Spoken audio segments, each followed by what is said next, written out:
नमस्कार दोस्तों, मैं सवितांजलि मेरे YouTube चैनल में आप सभी का स्वागत करती हूँ। और आज हम चर्चा करने वाले हैं कि परिवार में होने वाले झगड़ों से, मतभेद से कैसे बचा जाए। अक्सर कर आपने देखा होगा कि सभी फैमिली इस बात से बहुत सफ़र करती है कि उनकी फैमिली में अक्सर मतभेद बने रहते हैं, अक्सर झगड़े हुआ करते हैं, चाहे वो सास बहू का हो, ननंद भाभी का हो, ससुर बहू का हो, या आपस में भाई भाई का हो, बहन बहन का हो। परिवार में काफ़ी कुछ झगड़े होते रहते हैं।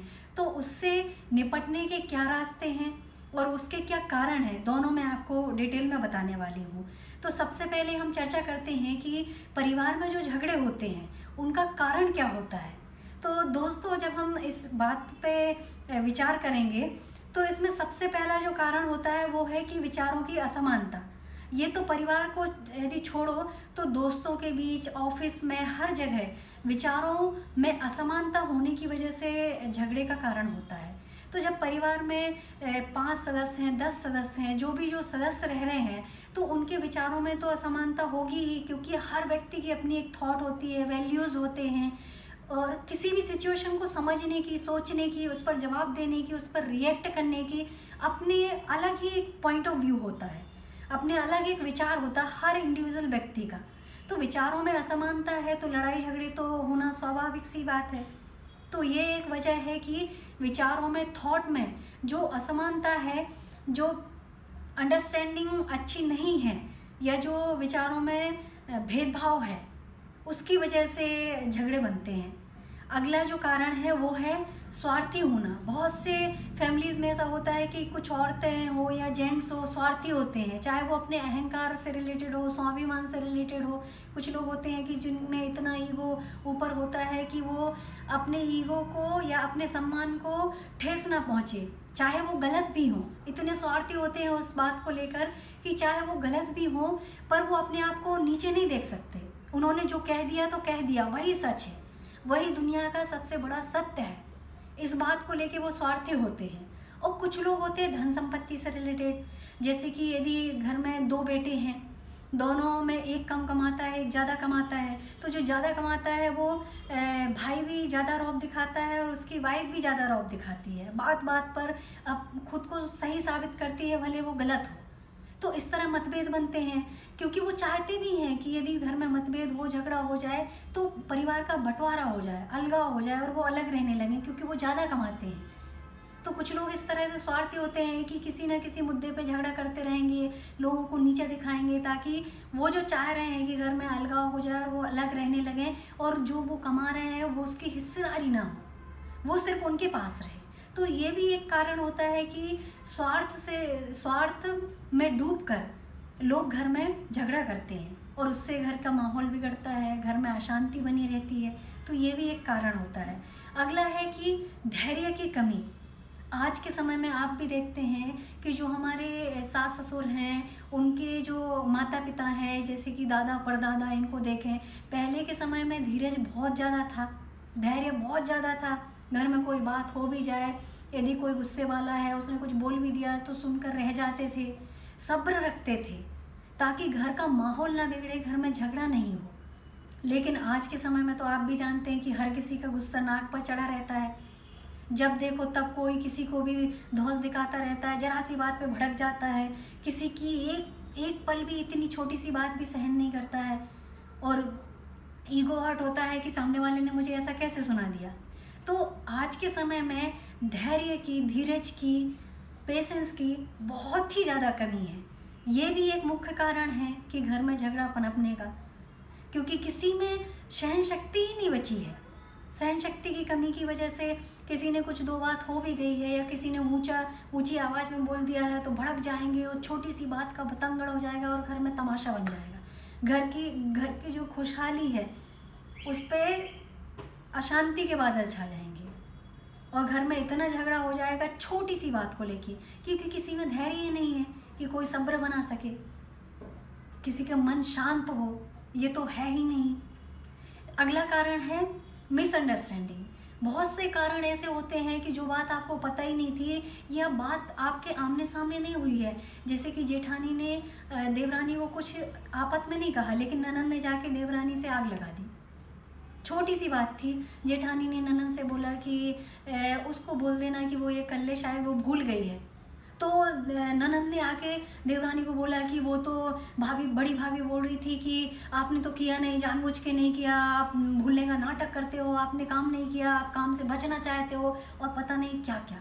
जो एक सरल सी बात थी जो जेठानी ने अपनी ननद को बताई, बड़ी बड़ी भाभी ने अपनी ननद को बताई, उसने छोटी भाभी से जाकर आग लगा दी और घर में एक नया झगड़ा तैयार हो गया, नया मतभेद तैयार हो गया।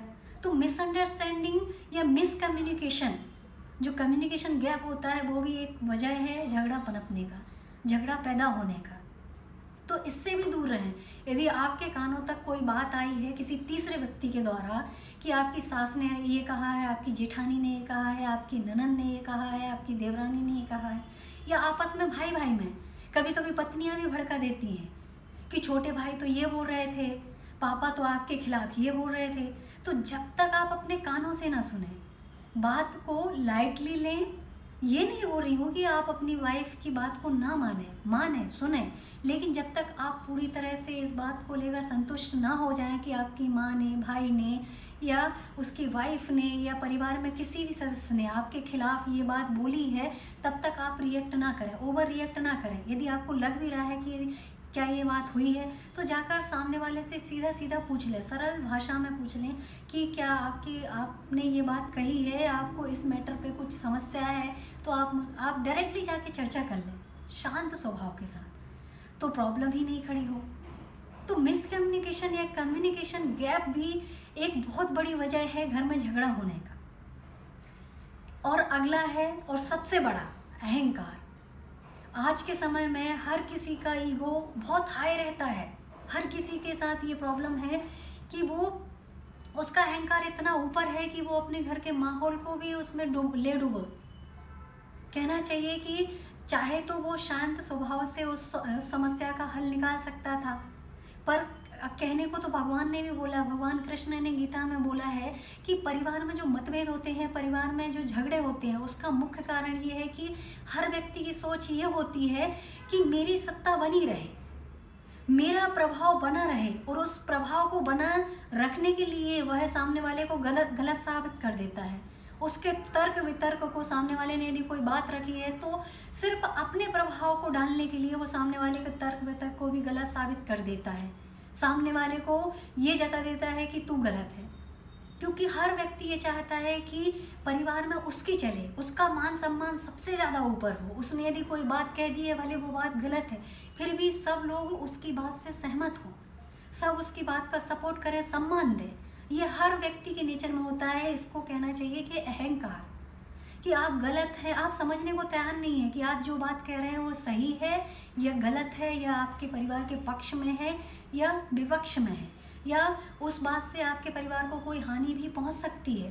पर आप अपने आप को सही साबित करने के लिए, आपका अहंकार इतना ऊंचा है कि आपने पूरे परिवार की खुशहाली को भी दांव पे रख दिया। तो ये कुछ कारण हैं जो मैंने आपको बताए हैं जिससे कि आपके घर में मतभेद या झगड़ा पैदा होते हैं। अब इसका हल क्या है? इसके ज़्यादा हल नहीं बताऊंगी मैं, बिल्कुल सीधा और सरल हल ये है कि आप चुप रहें। यदि कोई बात हो गई है, कोई मतभेद हो गया है, तो शांत रहें, धैर्य बना के रखें। जरूरी नहीं है कि हर बात का जवाब देना जरूरी है। यदि आप जवाब देंगे तो बात बढ़ेगी। आप शांत रहें, क्यों आप ये चीज़ समझें कि कोई मतभेद हुआ है या कोई बात आप तक पहुंची है तो क्यों पहुंची, उसकी वजह क्या है। हो सकता है कि सामने वाले का स्वभाव ही ऐसा हो, सामने वाले का स्वभाव ही गुस्से वाला है, वो बात बात पर चिड़चिड़ा जाता है, उसको बात का नॉलेज ही नहीं होता और वो भड़क जाता है और बात का बतंगड़ बना देता है। तो आप शांत रहें। यदि आप चुप रह के उस बात को हल करेंगे, जब उसका मूड ठंडा होगा, यदि आप उसको जवाब नहीं देंगे, रिप्लाई नहीं देंगे, जब उसका मूड ठंडा होगा तो हो सकता है वो आके आपसे माफ़ी मांगे और बात वहीं समझ जाए और आपके घर में झगड़ा नहीं हो और शांति से बात निपट जाए।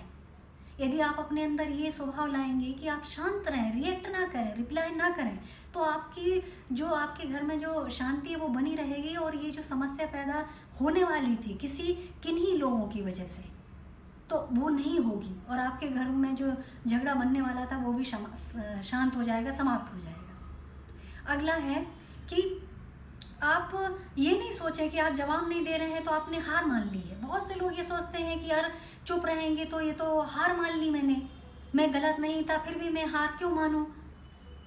हर व्यक्ति के ये नेचर होता है कि भाई मैं गलत नहीं था फिर हार क्यों मानूं, मैं सामने वाले की क्यों सुनूं। तो यदि आप जरा सी छोटी सी एक हार मान लेते हैं अपने परिवार में, इग्नोर कर देते हैं सामने वाले को, तो आपके परिवार खुश रहेगा। यदि आपका परिवार खुश है, आपके घर का माहौल अच्छा रहेगा, सब हंसेंगे बोलेंगे, एक साथ डिनर करेंगे। जो फैमिली में कमाने वाले मेंबर्स हैं, चाहे लेडीज़ हो जेंट्स हो, उनका मन अच्छा रहेगा, वो उनका काम में मन लगेगा। बिजनेस वाले हैं तो अपने काम में तरक्की करेंगे, तो आपके ही परिवार में रिजल्ट मिलेगा। आपके जो बच्चे हैं वो खुश रहेंगे, खुश माहौल में रहेंगे, तो अच्छे से पढ़ाई कर सकेंगे, उनकी परवरिश अच्छी होगी, उनकी अपब्रिंगिंग अच्छी होगी। तो कहीं ना कहीं यदि आप इस बात को लेके हार मानते हैं कि चल भाई तू खुश हो ले, तूने जो बात कही तेरे को ऐसा लग रहा है तू सही है, तू खुश हो ले, तो उससे आपकी फैमिली को फ़ायदा है, आपको फ़ायदा है, आपके परिवार को फ़ायदा है, तो इसमें नुकसान क्या है। चुप रहिए, हार मान जाइए, क्योंकि सामने वाला जो बेवजह झगड़ा कर रहा है वो मूर्ख है, और मूर्खों से बहस करना आप भी जानते हैं कि कोई औचित्य नहीं है उसमें। मूर्ख से आप क्या माथा मारेंगे, आप बताइए। तो चुप रह जाइए, हार मान लीजिए सामने वाले के प्रति, तो लड़ाई वहीं खत्म हो जाएगी, गलती किसी की भी हो। आप चुप रहिए, शांत तरीके से उस बात का हल निकालिए, तो बात ही नहीं बढ़ेगी। नेक्स्ट है दोस्तों, मैंने कुछ पॉइंट्स नोट किए हैं इसलिए मैं वहाँ देख रही हूँ बार बार। एक्चुअली आप भी जानते हैं मुझे ज़्यादा एडिटिंग नहीं आती, मैंने कल ही थोड़ा बहुत एडिट करना सीखा है, वो भी यूट्यूब से वीडियोज़ देखकर। मैं लोगों की वीडियोस देखती हूँ जो डालते हैं कि किस तरह आप थंबनेल डाल सकते हैं, किस तरह आप एडिट कर सकते हैं। मैं धीरे धीरे सीख रही हूँ कि वीडियो एडिट कैसे कर सकते हैं। जैसे कि मैं थोड़ा कट करना चाह रही हूँ अपनी वीडियो को, तो मैं वो चीज़ भी सीख रही हूँ, पर अभी जब तक मैंने सीखा नहीं है तो मैं कुछ पॉइंट नोट करके रखी हूँ, क्योंकि कंटिन्यू बोलने में हम कुछ चीज़ें स्किप कर जाते हैं। तो मैंने पॉइंट्स नोट किए हैं जिनको देख देख के मैं आपको एक्सप्लेन कर रही हूँ। तो अगला है दोस्तों कि अपने अंदर प्यार और दया को भी आप लेकर आएँ। क्योंकि देखिए, यदि आप एक हाउसवाइफ हैं, यदि आप एक लेडी हैं, आपके परिवार में आपका पति है, आपके बच्चे हैं, जब आपका पति किसी बात से आप पर भड़क जाता है तो आप उसको समझते हैं। क्यों? क्योंकि आपके अंदर उसके प्रति लव है, आप उससे प्यार करते हैं, तो आप उसको माफ़ कर देते हैं, उस पर दया रखते हैं, उसको माफ़ कर देते हैं कि चल सामने वाले का मूड ठीक नहीं था इसलिए उसने किया। तो आप ये जो विचार हैं आपके, जो आपके अंदर लव और दया है या माफ़ी करने वाला भाव है, वो अपने परिवार के सभी मेंबर्स के प्रति लेके आएँ। यदि आपने ऐसा कर लिया तो आपके घर में तो झगड़ा होगा ही नहीं। जिस तरह आप अपने पति और बच्चों को अपनाते हैं, अपने पेरेंट्स को अपनाते हैं, चाहे एक बेटा हो, बेटा अपने माँ बाप की, उसको पता होता है कि माँ बाप गलत बोल रहे हैं उसकी पत्नी को या किसी अन्य मैटर पर, फिर भी वो उनको माफ़ करता है। क्यों? क्योंकि उनसे प्यार करता है। इसी तरह लड़की भी, यदि उसके पेरेंट्स हों, उसके माँ बाप हों, तो उनको भी वो कुछ बोल देते हैं, उनको माफ़ करते, क्योंकि वो उसके माँ बाप हैं, उनसे प्यार करती है वो। तो इस तरह परिवार में यदि 5 सदस्य हैं, 10 सदस्य हैं, आप सबके प्रति ये भावना अपनाएं कि आप उनसे सभी से प्रेम करें, सभी को माफ़ कर दें। यदि छोटी मोटी बात हो गई, क्योंकि परिवार में रहते हैं, 4 बर्तन है तो खटपट तो होगी ही, तो आप उनको माफ़ करें, क्योंकि आप उनसे प्रेम करते हैं। जिस तरह आप अपने पति और बच्चों से करते हैं, अपने माँ बाप से करते हैं, तो उनको भी माफ़ करें, उनसे प्रेम करें। आप समझें, जिस तरह आप अपने पति को, अपने माँ बाप को समझती हैं कि मूड ख़राब रहा होगा, किसी वजह से उनका मूड डिस्टर्ब रहा होगा, इसलिए उन्होंने गुस्सा मेरे पे निकाल दिया, भले मेरी गलती नहीं, आप उनको समझती हैं। तो इस तरह आप परिवार के दूसरे सदस्यों को भी समझिए, तो घर में झगड़ा ही नहीं होगा दोस्तों। आप भी जानते हैं कि मतभेद कैसे होते हैं। किसी ने कुछ बोला, आपको बुरा लग गया, बहुत बुरा लग गया, आपने जवाब दे दिया, तू मैं हो गई, बात का बतंगड़ भर, और घर का माहौल ख़राब हो गया। और उसमें 2 व्यक्ति के झगड़े में पूरी फैमिली सफ़र करती है, पूरे घर का माहौल नेगेटिव हो जाएगा। तो दोस्तों ये चीज़ों को आप ध्यान रखिए। अगला है कि जैसे हैं वो, जैसे कि मैंने बताया कि आप उनको माफ़ करिए, उनको इग्नोर करिए, प्रेम करिए उनसे, जैसे हैं वो आप उनको वैसे ही अपना लीजिए। समझिए, हर व्यक्ति धैर्य वाला नहीं होता, समझदार नहीं होता है, कुछ को जल्दी गुस्सा आता है, कुछ मुँह फट होता है, उसके दिल में कुछ नहीं होता पर वो बोल देता है गुस्से में, पर बाद में रियलाइज़ करता तो हो सकता है आके माफ़ी भी मांग ले। तो सामने वाला जैसा है आप उसको वैसा अपनाइए। कुछ टाइम फैमिली में रहने के बाद आप समझ जाते कि भाई सामने वाले का तो ये नेचर ही है, उसको जल्दी गुस्सा आ जाता है, या वो मुँह फट है, बोल दिया पर उसके दिल में ऐसा कुछ नहीं था। तो उनको जैसा है वैसे अपना लीजिए, तो घर में झगड़ा ही नहीं होगा दोस्तों।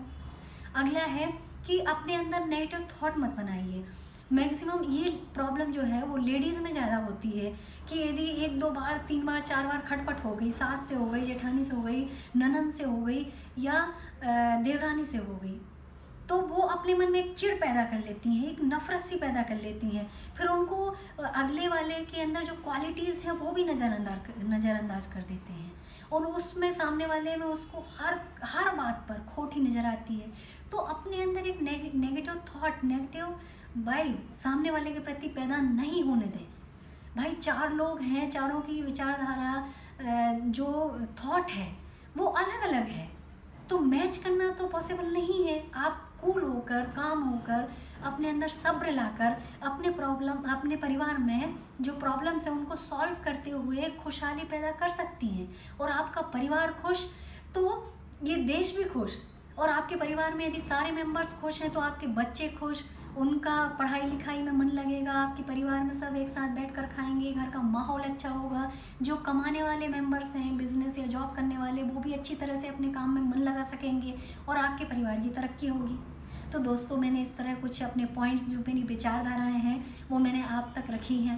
यदि आपको मेरे पॉइंट्स अच्छे लगे हों, आप प्लीज़ फॉलो करके देखिए। आपके घर में जो झगड़ा है वो कभी नहीं होगा, चाहे जेंट्स हों, चाहे लेडीज़ हों, चाहे बच्चे हों, कोई भी हो, चाहे सास ससुर हों, उनको भी यदि ये बात आप थोड़ा सा ध्यान रखते हैं। एक और पॉइंट भूल गई मैं, देखिए, यदि सामने वाला चाहे सास है, जेठानी है, छोटा सा एक पॉइंट और है आपको बताना चाहती हूँ, वो बार बार आपको पोक कर रही है, बार बार आपको कमेंट कर रहे हैं, बार बार आपको तंग कर रहे हैं ताकि आप रिएक्ट करें, झगड़ा हो घर में, बार बार आपको कर रहे हैं। आप बस एक पॉइंट अपनाइए मेरा, कि आप इग्नोर कर दीजिए। जैसे आज सास ने आपको 2-3 ताने कसे, आपने इग्नोर कर दिया, आपने कोई रिप्लाई नहीं किया, बात ही नहीं बढ़ी। फिर दूसरा दिन हुआ, उसने फिर आपको कुछ बोल दिया, आपने फिर इग्नोर कर दिया। चाहे सास हो या देवरानी जेठानी, मैं तीनों की बात कर रही हूँ, तीनों चार ननद की भी कर रही हूँ, तो आप इग्नोर कर दीजिए। फिर उसने फिर चौथी बार फिर किया, चौथे दिन आपके साथ छेड़छाड़ किया, आपको कुछ बातें सुना दी, आपने फिर इग्नोर कर दिया, कूल रहे, आपने अपना काम किया, निकल लिए, हंस के जवाब दे दिया या जवाब ही नहीं दिया। एक टाइम ऐसा आएगा दोस्तों कि वो सास, ननद, जेठानी, देवरानी जो भी हैं, वो ये काम करना ऑटोमेटिकली बंद कर देंगे और आपके फ़ैन हो जाएंगे। अगर आपसे खुद माफ़ी मांगेंगे कि मैं ऐसा गुस्से में कर देती थी, पर ऐसा नहीं, वो आपको समझेंगे कि यार ये पर्सन जो है वो ऐसा है नहीं, मैं जबरन इसके पीछे पड़ी हुई हूँ। वो खुद इस चीज़ को छोड़कर आपको आपकी तारीफ़ करेंगे, आपको अपनाएंगे और आपके फ़ैन हो जाएंगे। दोस्तों, आप एक बार ही करके देखिए। तो फ्रेंड्स, मैंने लंबा हो रहा है वीडियो, तो मैं आपको बताना चाहती हूँ, मैंने आपको अपने सारे विचार, उपाय आपको बताए हैं। आप प्लीज़ इनको फॉलो करें तो आपके घर में कभी झगड़ा नहीं होगा। और मुझे कमेंट करके भी बताएं कि मेरा वीडियो कैसा था, और कुछ पॉइंट्स आपके पास हो तो वो भी आप कमेंट करके बताएं।